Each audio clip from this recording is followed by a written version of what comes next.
Right, horses are in the paddock ahead of Division 2 of the 7 furlong handicap. The JCH is number 6, Jane Chapel-Hyams Nafi. Robert Tart will ride. Not a dissimilar profile to the opening or Division 1 winner in the sense that it's a handicap debutant, although a mark of 62 here. Was over this course and distance when last seen. Already gelded that this horse is a son of Memas, and that course and distance run was good enough. The Amanda Hug and Kiss form prior was fair, and he was sent off 3-1 on that occasion. Could well be better than this sort of mark. Drop back to the horse behind, which is number 2, Twilight Revenge. Mark Usher, Danny Muscat, who is up in trip, son of Twilight's son. I think that will suit the stepping up in trip, and these Twilight sons tend to improve as well as that stallion did during his race career. Mark of 65 could well be better than that. I sound like I'm repeating myself, but could easily be. That is Twilight Revenge. The horse behind that is number 4. And number 4 is Jack Meister Rudy. First start for David Evans. George Downing rides. Had come out of Jamie Osborne's yard for about $6.5 grand. That was off the back of a run at Wolves, a seller when finishing second. A couple of goes over 7 furlongs have been promising, but probably needs to improve to feature off a mark of 64, although could.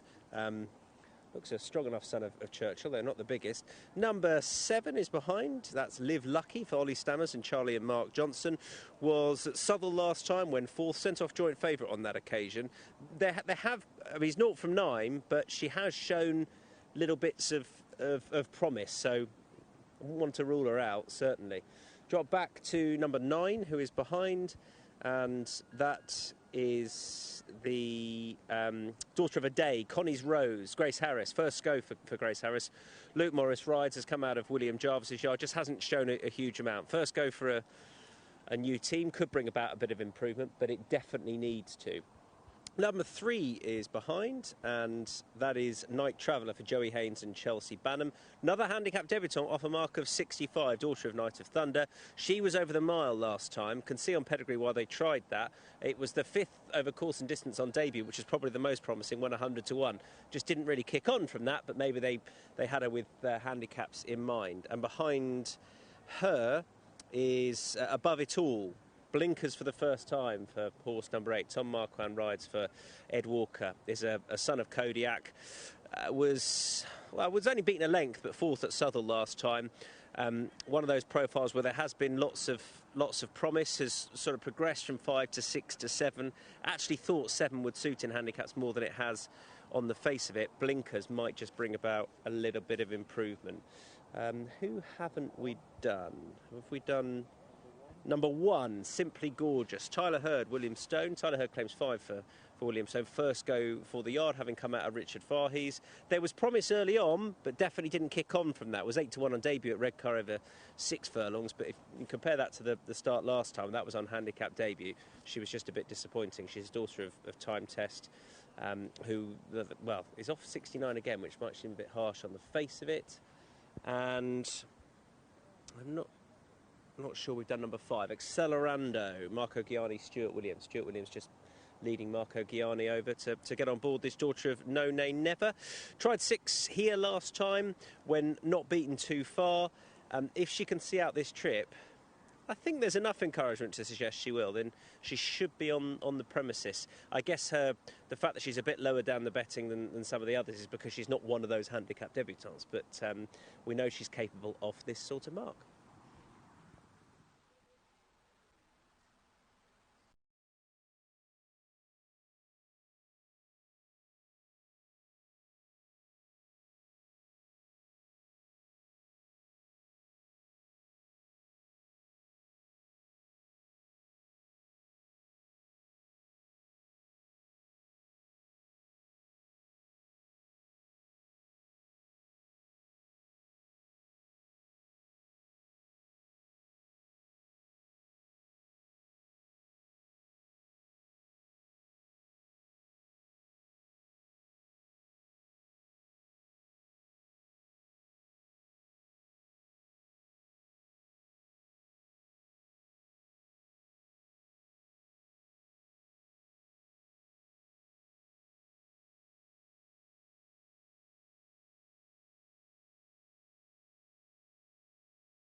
They are heading out ahead of Division 2 of this tricky little 7 furlong handicap. I mean, Division 1 looked tricky on the face of it, and then it went to the horse that was second in the betting, and the favourite was second, and it was dominated by those handicap debutants, and it could well be again here. Jane Chapel-Hyam is responsible for Nafi with Robert Tart on board.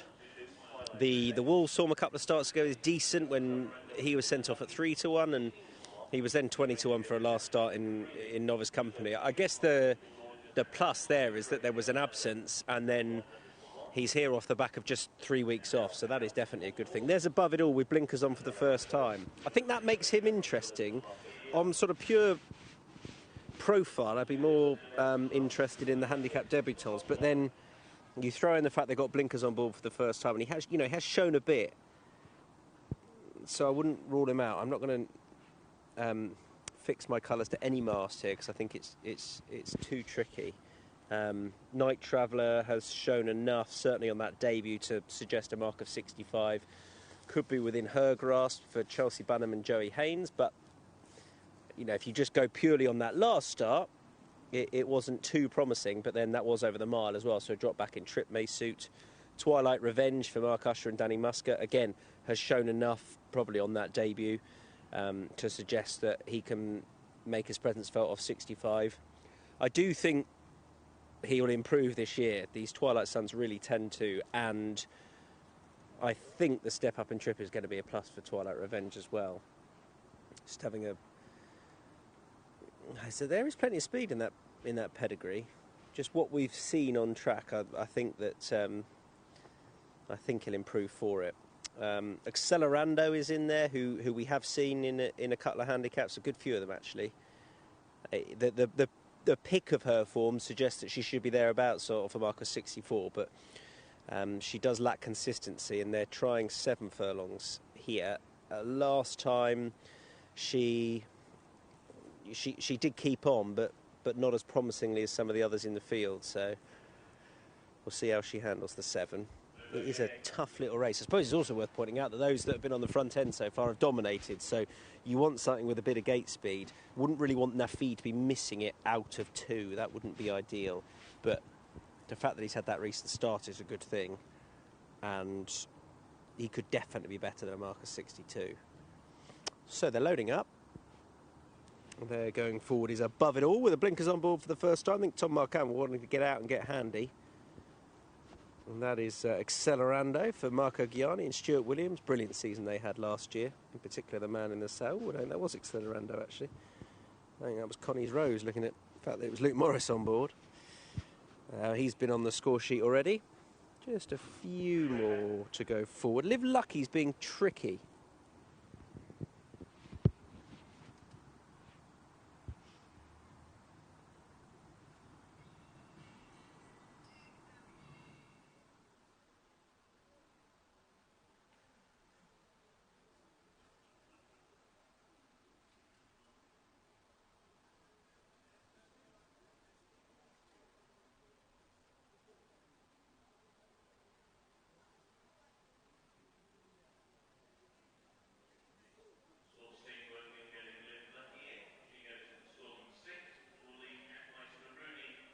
And Nafi.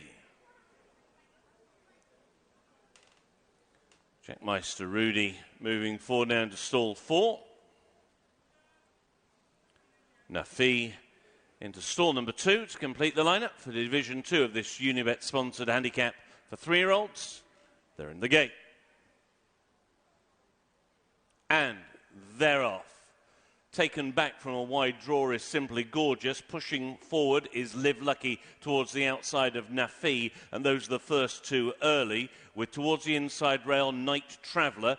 They've just been racing in advance of Accelerando, and around the outside, Jackmeister Rudy, as they race now towards the end of the back straight. Already off the bit, being ridden along, is Connie's Rose, who races towards the inside of Above It All as they go around the turn. Twilight Revenge is towards the rear of the field with Simply Gorgeous, and the leader is Live Lucky with just over a half mile to go. Live Lucky being chased now by Jackmeister Rudy around the outside. Between rivals is Nafi, who races in 3rd. Night Traveller, the yellow on the inside rail, is in 4th. A length and a half away, Accelerando in 5th, and Connie's Rose made the turn in 6th. Above It All is 7th, followed then by Twilight Revenge and Simply Gorgeous. They're in line for home, 2.5 furlongs to go, and it's still Live Lucky who has got the lead. Now ridden in second is Night Traveller. Towards the inside, trying to pick up is Connie's Rose, racing alongside Accelerando from a long way back. Simply Gorgeous is staying on. Now down the outside, here comes Above It All, and it's Above It All down the wide outside who comes through the lead now for Tom Marquand and has now gone clear by 3 lengths. On the run towards the line, it is Above It All who is going clear. The blinkers' first time have worked a treat tonight. Above It All in front. It was Twilight Revenge who stayed on and may have just nicked second, with Connie's Rose at a big price on the inside third. Yeah, blinkers, job done. Definitely given that finishing effort. And it's won really easily in the end. It took a while to get going and pick up, but once he did, he was fairly bolted up here, this son of Kodiak, who was 0 from 8 coming into this, had shown little bits of encouragement in pieces of form. Couple of efforts over 6 furlongs here, suggested that a win over 7 wouldn't be too far away, and then it hadn't quite worked out at Lingfield or Southwell, but with the blinkers on, that seems to have worked the oracle. Just see one of the horses so far to get into it from way off the speed, and it's absolutely rattled home, just quickening past horses who look like they're treading water next to him, and he is he's rattled in here. Live Lucky was on the front end, has eventually been swamped late on, and that's Twilight Revenge down the outside, who has definitely improved with the step up to 7, and I think he's definitely capable for marker 65, take the winner out of it, and I think he'll probably go on and keep on improving, but absolutely no match for that horse. Above It All was just that, Tom, with the blinkers on for the first time. Very much a one-horse race there. Above It All was certainly above his rivals, and Rachel, it's thicker from the start. Well, he's dropped in towards the rear, isn't he? But there's ever one winner in that contest. Yeah, but we didn't actually see that winner till about 3/4 of a furlong from home, because at that point it looked for all the world like Live Lucky was going to make it three runners on the trot making all the running, and then the horses slowly beginning to get into it from the back. But Live Lucky does what Mark Johnson horses tend to, goes and crosses to the front. The favourite, Nafi, was a bit keen, 3 wide with Jackmeister Rudy, who showed up well for a long way, but I think being a little bit wide didn't suit. And your eventual winner just has 2 horses in behind, Twilight Revenge and Simply Gorgeous, who was taken back from the wide draw very much as the plan. And I think not so much the blinkers, but in addition to the blinkers, 2 starts ago, this horse was gelded. And I wouldn't be surprised if the mix of gelding to get him to pay attention and then the blinkers to get him to put it all out there was what really helped him. I mean, Tom Marquand, this wasn't an easy victory by any stretch of the imagination. I mean, they're all pushing and shoving, and Tom just sort of tips to the outside, and you're going, oh, okay, he's going to do what he normally does, finish 3rd, 4th, get the staying on eye catcher, and then doing this. And then he just hits this second gear that the rest of them don't tend to have. He just actually switched to his right lead there, and that seemed to just give him that extra little bit of an acceleration.